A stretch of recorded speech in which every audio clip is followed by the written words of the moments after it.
Sir, they're against everything that is foreign. But Trump is my dear Trump, sir. My dear Trump. 7 lakh Indians are to be deported from United States. And because of Trump's policy, there's a hair. I mean, there is a mayhem. What is our strategy? രാജ്യത്തെ federal സംവിധാനത്തെ കുറിച്ച് നിങ്ങൾ സംസാരിച്ചു. എന്നാൽ കേരളം ഇന്ത്യയുടെ ഭാഗമായി നിങ്ങൾ കണക്കാക്കുന്നുണ്ടോ? ആയിരക്കണക്കിന് ഇന്ത്യക്കാരെ ട്രംപ് നാട് കടത്തുന്നു. എന്നിട്ടും ട്രംപ് നിങ്ങളുടെ ബെസ്റ്റ് ഫ്രണ്ട് ആണ്. രാജ്യത്തെ ന്യൂനപക്ഷം പേടിച്ചാണ് ജീവിക്കുന്നത്. അങ്ങനെ നിരവധി വിഷയങ്ങൾ ഉന്നയിച്ച് രാജ്യസഭ MP ജോൺ ബ്രിട്ടാസ് രാജ്യസഭയിൽ ആഞ്ഞടിക്കുന്ന കാഴ്ചയാണ് രാജ്യം ഇന്നലെ കണ്ടത്. എല്ലാ വർഷവും രാജ്യത്തെ ക്രിസ്ത്യൻ പുരോഹിതന്മാർ ക്രിസ്തുമസ് ആഘോഷത്തിന് പ്രധാനമന്ത്രിയെ ക്ഷണിക്കുന്നത് ആരാധന കൊണ്ടും നന്ദി കൊണ്ടുമല്ല, എന്നാൽ ഭയം കൊണ്ടാണ്.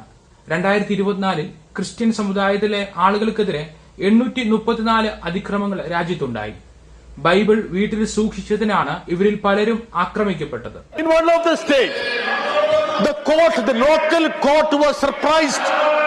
Why did you put these people behind the bars for these many months? 2 persons were put behind the bars. You know what was the reason, sir? They had kept Bible at their house. Shocking. The Bareilly में ഗാസിയാബാദിൽ കുതിരപ്പുറത്ത് സഞ്ചരിച്ച ഒരു ദളിതനെ ആക്രമിച്ചു. അലിഗഡിലെ ആഘോഷങ്ങളിൽ പങ്കെടുക്കുവാൻ US-ൽ നിന്നെത്തിയ ദമ്പതികൾ ആക്രമണം ഭയന്ന് ഓടിപ്പോകേണ്ടി വന്നു. ഈ സമൂഹത്തിൽ ഒരു വിഭാഗം അനുഭവിക്കുന്ന ഭയം ഇതാണ് എന്ന് MP സഭയിൽ പറഞ്ഞു. This is the extent of fear that has crept into society, sir. ഫെഡറലിസത്തെ പറ്റി രാഷ്ട്രപതി സംസാരിച്ചു.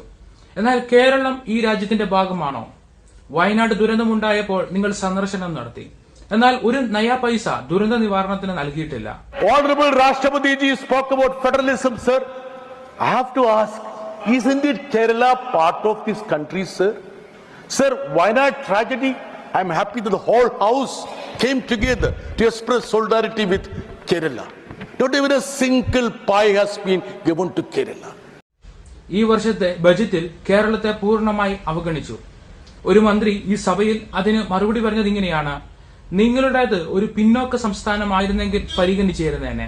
കേരളത്തിൽ നിന്നുള്ള മറ്റൊരു മന്ത്രി പറഞ്ഞത് ഇങ്ങനെയാണ്: ദളിതരുടെ അവസ്ഥ മെച്ചപ്പെടണമെങ്കിൽ മന്ത്രാലയത്തിന്റെ തലപ്പത്ത് ഒരു ബ്രാഹ്മണനെ നിയമിക്കണം പോലും.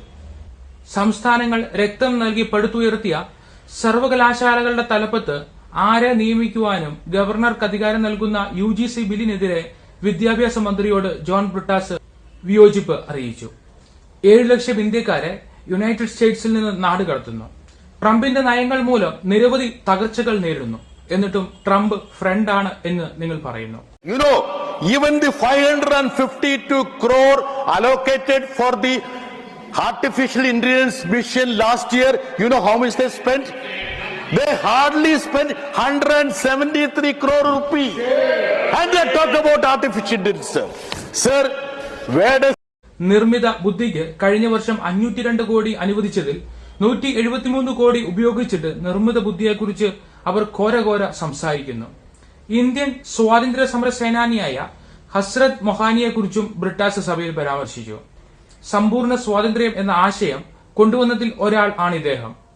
അദ്ദേഹത്തിന്റെ ഗസലായ ചുക്കെ ചുക്കെ രാത് ദിൻ ആർക്കും മറക്കുവാൻ കഴിയില്ല. Though he was a devout Muslim, he diligently went to Mathura every Janmashtami day, sir. And his iconic ghazal, Chupke Chupke Raat Din, nobody can forget, sir. We have to have those values, sir. അദ്ദേഹം അവതരിപ്പിച്ച മുദ്രാവാക്യമാണ് ഭഗത് സിംഗ് വിളിച്ചു പറഞ്ഞത്. And it was the slogan which he coined, Bhagat Singh, when he threw bomb in Central Assembly, he chanted. And that is the slogan of inspiration, resistance, resilience.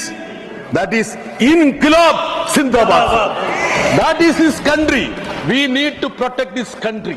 And മുത്തലാഖ് നിയമത്തെയും വഖഫ് ബില്ലിനെയും പരാമർശിച്ച് രാജ്യത്ത് ധ്രുവീകരണം നടത്തുന്ന സർക്കാർ അജണ്ടയാണിതെന്ന് ബ്രിട്ടാസ് ആരോപിച്ചു.